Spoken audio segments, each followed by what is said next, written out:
Hello, Maryland!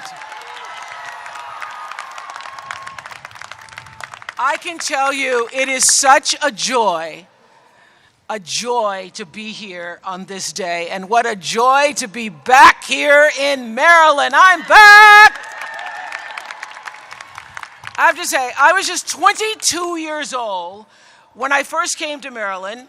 I was starting a new job as a co-anchor of the 6 o'clock news on WJZ-TV. And I left my home in Nashville, and I drove myself here in an Oldsmobile Cutlass to Baltimore.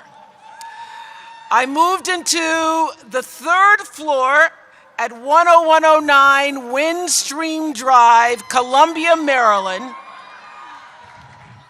which at the time was considered this new model city. I was so excited, living away from home for the first time, from my family for the very first time. And as I walked around the city of Baltimore that first week, I saw the strangest thing. Their promo campaign was my face on billboards and my face on the backs of buses. My face advertising the 6 o'clock news with Jerry Turner. Remember Jerry Turner? And a question on the billboards and the buses said, "What is an Oprah?" Honestly, I didn't really know the answer to that myself. When I moved to Maryland, I had no idea really who I was or what an Oprah was. But I will tell you something, Maryland is where I figured it out.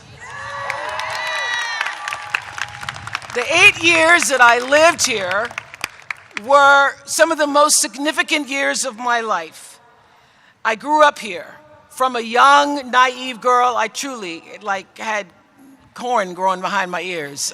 I was truly green behind the ears, and grew into a woman becoming more and more of myself from every challenge and every experience. I found community here at Bethel AME Church every Sunday. I found the freedom to perform and feed my creative spirit. I found my professional calling sitting alongside Richard Scher for the show People Are Talking. And though it wasn't the job that I moved here to do, it was the job that sparked my desire to use television to tell stories that would impact people's lives. And I found some of the closest friends of my life here, Maria Shriver and my BFF, Gail King. But most important, in Maryland, I found myself. This state is something special. It's a place where so many others have done and will do exactly what I did. Plant the seeds of their wildest dreams and watch those seeds grow into reality. Maryland is full to the brim with opportunity. It was back then, it is now. And I know that with Wes Moore as your governor, Maryland's best days lie ahead. So let me tell you a little bit about the Wes Moore that I know, the Wes that I'm proud to be standing here with today. Well, I met Wes for the first time in 2010 when I interviewed him about his best-selling book. Y'all read the book, right? Everybody's gonna want to read the book now. I was so impressed even then by his integrity and his wisdom. He was wise beyond his years. He knew who he was, and he had a vision for who he intended to be and how he wanted to serve. Though I have to say, I was delightfully surprised when he called me last year, on January 6th, as a matter of fact, to tell me that he wanted to serve as governor. And I said, "You want to run for governor in this political climate where everybody is so polarized, where there's such vitriol? Look at what's happening right now as we speak," because as he was telling me I could see the CNN screen behind him, and that's the first I knew of the invasion of the Capitol. So then I turned it on. I go, look at what's happening. You want to run in this climate? And he said, exactly. Exactly. So I said, go for it, and I'll be here if you need me. I always walk away from a conversation with Wes Moore with a new perspective, with new ideas, with a new way of seeing things, a new burst of positive energy. That's what you do for people. And about 5 years ago, Wes and our now First Lady of Maryland, Dawn Moore,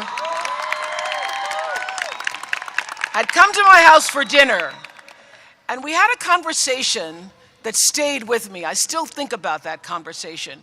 We were talking about, as we often do at the table, how to live with purpose and meaning, and how to continue that into your later years, and how to know that you are spending your precious days in a way that you'll be able to look back with pride and have absolutely never any regret. And I remember, Wes, you said to me, because I had just recently ended the show, and you said, your job title, talk show host, will change.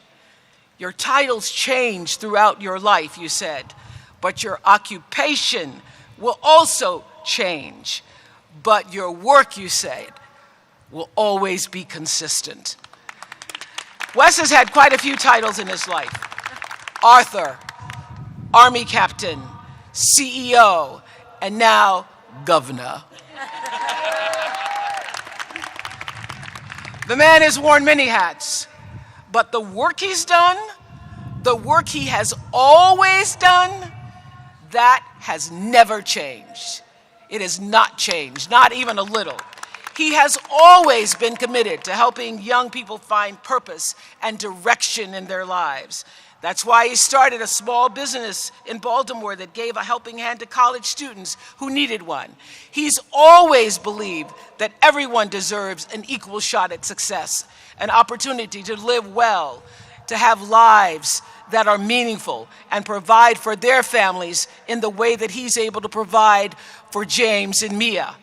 That's why he joined the Robin Hood Foundation, one of the largest anti-poverty organizations in America, and distributed more than $600 million to families in need. He has always loved our country and believed that our country is worth fighting for. That's why he served as a captain and a paratrooper in the 82nd Airborne Division. So you see, this might be his first day as an elected official, but Wes Moore has been a public servant his entire adult life. And there's so much more to come.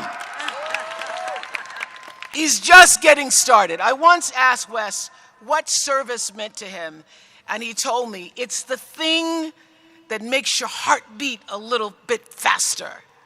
Well, something tells me that as you prepare to tell us about your vision for a stronger, safer, and more equitable Maryland, a Maryland that leaves no one behind, as you prepare to serve the state that has meant so much to you, I do believe that your heart must be pumping, pumping, pumping, pumping some wild, ecstatic excitement and love for Maryland and all who abide here. It is my honor to introduce you as my friend, to introduce you as someone who I believe in, as a man I truly respect, and a man I so trust. I trust you. I trust your vision. I trust your leadership. And I want you to know you can trust it too. In your new governor, Wes Moore.